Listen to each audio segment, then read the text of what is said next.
السلام علیکم ورحمۃ اللہ وبرکاتہ۔ پیارے بھائیوں، میں نے آپ کے لیے ایک بہترین ٹاپک لایا ہے۔ آئیے چلتے ہیں ہم اپنے ٹاپک کی طرف۔ نحمده ونصلي على رسوله الكريم، اما بعد فاعوذ باللہ من الشیطان الرجیم، بسم اللہ الرحمن الرحیم۔ السلام علیکم ورحمۃ اللہ وبرکاتہ۔ ہمارے آج کے موضوع ہے اصحاب کہف کے نام۔ پیارے بھائیوں، قطمیر اصحاب کہف کے کتے کا نام ہے، جسے عبرانی میں کلب، عربی میں کلب اور انگریزی میں ڈاگ کہتے ہیں۔ قرآن مجید سورہ کہف کی آیت 22 نمبر میں اس کا ذکر ہے، وَكَلْبُهُمْ بَاسِطٌ ذِرَاعَيْهِ بِالْوَسِيدِ، اور ان کا کتا غار کے دانے کے اندر اپنے دونوں اگلے ہاتھ پھیلائے پڑا ہے۔ اکثر اہل تفسیر نے لکھا ہے کہ اصحاب کہف کا کتا واقعی کتا ہی تھا۔ بعض علماء نے کہا کتا نہ تھا، شیر تھا۔ کلب ہر درندہ کو کہتے ہیں۔ رسول اللہ صلی اللہ علیہ وسلم نے عتبہ ابن ابی لہب کو بد دعا دی تھی اور فرمایا تھا، الہی اپنے کسی کلب کو اس پر مسلط کر دے۔ بد دعا قبول ہوئی، عتبہ کو شیر نے پاڑ کھایا۔ اول قول معروف ہے اور دوسرا قول ابن جریج کا ہے۔ ابن عباس نے فرمایا وہ چت کبرا کتا تھا۔ ایک اور روایت میں آیا قبطی سے بڑا اور کردی کتے سے چھوٹا۔ مقاتل نے کہا اس کا رنگ زرد تھا، قرطبی نے کہا گہرا زرد مائل بسرخی تھا، کلبی نے کہا اس کا رنگ دہنی ہوئی اور یا روئی کی طرح تھا، بعض نے کہا ہجری رنگ تھا۔ ابن عباس کے قول پر اس کا نام قطمیر اور علی المرتضیٰ کے قول پر اس کا نام ریان تھا۔ اوزاعی نے کہا تقور تھا، سدی نے کہا سور تھا اور کعب نے کہا صحبہ تھا۔ خالد ابن معدان نے کہا سوائے اصحاب کے کتے اور بلعم ابن باعورہ کے گدے کے اور کوئی چوپایا جنت میں نہیں جائے گا۔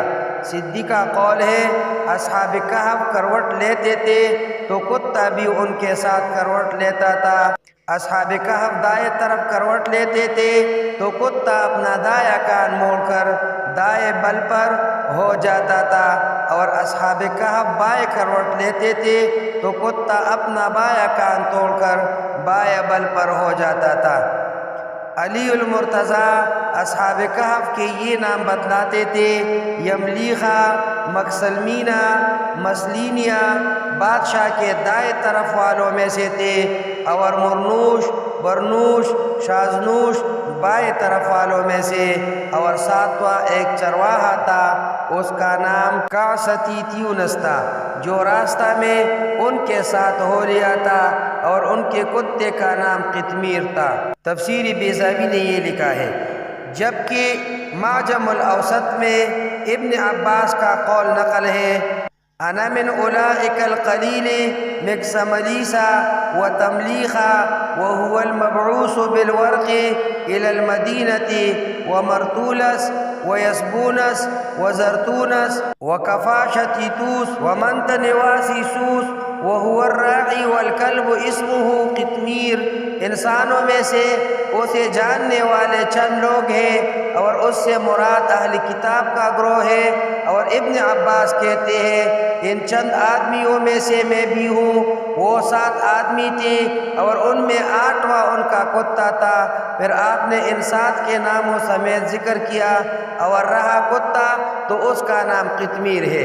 ابن عباس نے کہا ہے اور کتے کا نام حمران تھا، اور یہ بھی کہا گیا ہے کہ اس کا نام قطمیر تھا۔ ابن ابی حاتم نے مجاہد رحمہ اللہ سے روایت کیا کہ آیت وَقَلْبُهُمْ یعنی ان کے کتے کا نام تمور تھا۔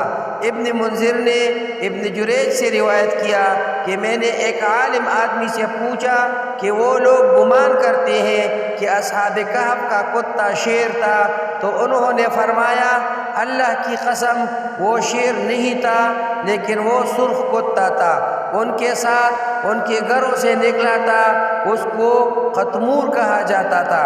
اصحاب کہف کے کتے کا ذکر ابن ابی حاتم نے کثیر النواع سے روایت کیا کہ اصحاب کہف کا کتا زرد رنگ کا تھا۔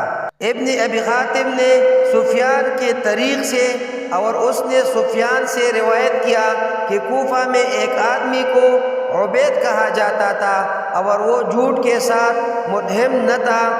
اس نے کہا میں نے اصحاب کہف کے کتے کو دیکھا ہے، گویا کہ وہ موٹی چادر کی طرح سرخ تھا۔ ابن ابی حاتم نے جبیر کی طریق سے اور انہوں نے عبید السواق سے روایت کیا کہ میں نے اصحاب کہف کے کتے کو چھوٹا دیکھا ہے جو اپنے بازو کو پھیلائے ہوئی تھا۔